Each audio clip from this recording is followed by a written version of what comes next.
لو عايز صدرك يكون بالشكل ده كمل معايا الفيديو للاخر. اول تمرين هتلعب دمبل عالي، اتاكد ان الوزن مناسب وكوعك قدام وعامل ارج خفيف في ظهرك، تطلع للاخر وتنزل للاخر. تاني تمرين هيكون على الكيبل، هنلعب بالشكل ده، هترجع للاخر وتزق للاخر، اهم حاجه كوعك يكون تحت حاجه بسيطه وانت بتزق.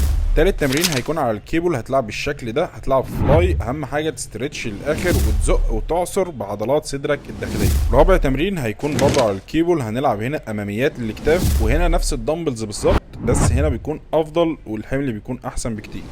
وده هيكون خامس تمرين للاكتاف الجانبيه لاترال ريسز، هنلعب هنا 4 مجموعات في 12 عده، ننزل للاخر ونطلع للاخر.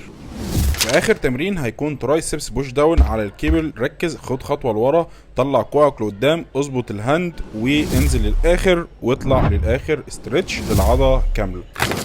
كده هيكون انت اتمرنت احسن تمرينه للبوش.